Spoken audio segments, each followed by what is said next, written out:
Oh my goodness. All right. Happy Saturday afternoon. I got on to basically show you guys how to make, well, I'm going to try to actually make an apple cranberry crumble with the leftover cranberries from Thanksgiving. I had made some fresh cranberry sauce at that time, and so now I'm going to make this crumble because I'm kind of in a baking mood, and I found this recipe, so I want to give it a try. So a bunch of ingredients in here, and I will post all the ingredients after. Sucanat is the sweet, and this is the brand that I'm using. You can pretty much use any brand, but this basically is only 15 calories per teaspoon, and it is basically cane sugar, natural cane sugar. So that's that one. And then whole wheat flour, cinnamon. Of course, you cannot have a crumble without cinnamon. And it called for Granny Smith apples, but I don't have any, so I'm going to be using Fuji, so they're all thinly sliced here. And old-fashioned oats, which I've already pre-measured here, the old-fashioned oats. So that's like the raw cut oats. Instead of maple flakes, I'm going to be actually using maple syrup, so that's that substitution there. And then baking powder, and canola oil, and then some apple juice. And I happen to have found one of the kids' juice boxes, which is 100% apple juice, so I'm going to use that.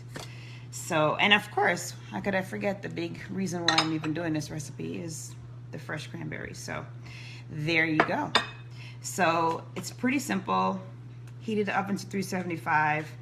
Went ahead and pre-greased the 8x8 tin, and I use this stuff, which is really good. It's called cake release, and it basically allows for, it literally is a combination of oil and butter, I think, and basically it allows for whatever you're baking to easily be removed from the can. So I use this a lot.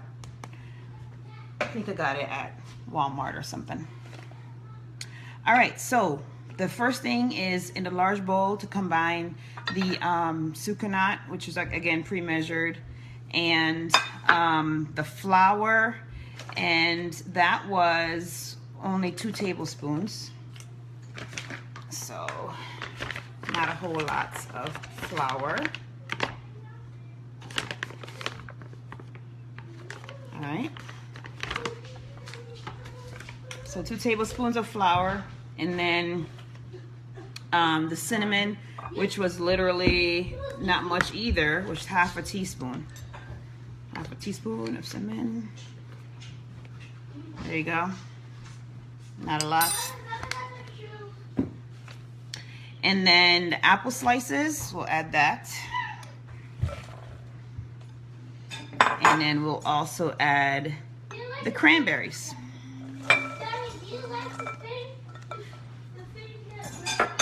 And then I'm going to put it down so you can actually see the mixture.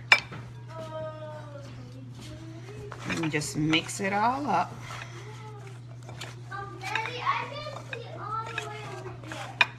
I probably should have put it in a bigger bowl, so that's the first lesson. Put it in a bigger bowl.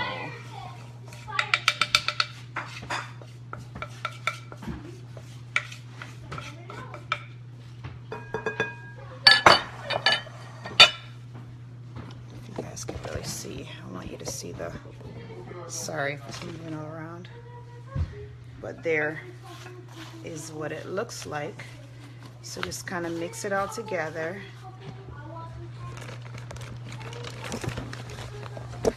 And then the next step is, once you've done that, is to mix together the oats, the maple syrup, and the baking powder and salt. Baking powder was only 1/4 teaspoon. And the sea salt, don't think I mentioned that as one of the ingredients, but sea salt. That's another 1/4 teaspoon. And then it was a 1/4 cup of the maple flakes or maple syrup. And then you mix that together.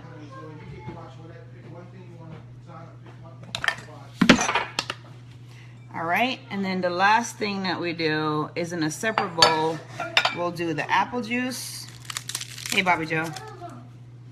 We'll do the apple juice, which was literally 1 tablespoon. So again, not a whole lot.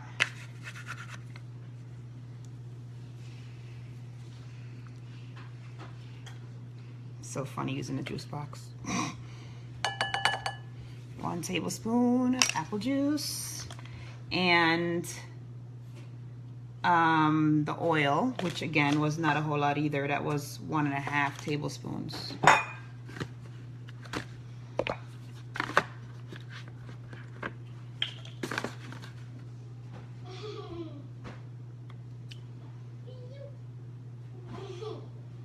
All right, and then we have the 3 sections, which are going to come together here.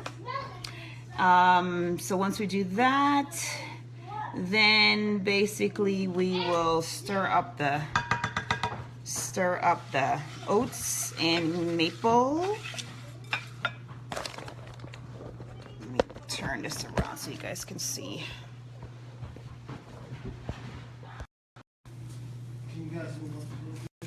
Let me see. So this is the oats and maple mixture here.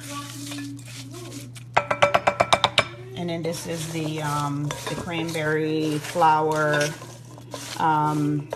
apple mixture here. Okay, that's looking pretty good.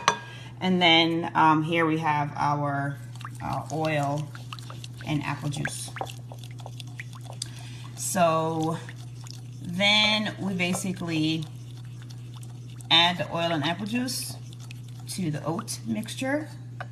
So let it dry.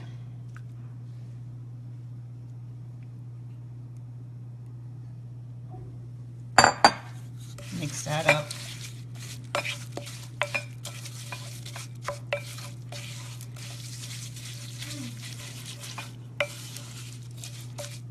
All right. And then I'm going to put this batch actually into the pan. So I'm going to put the phone down to do that.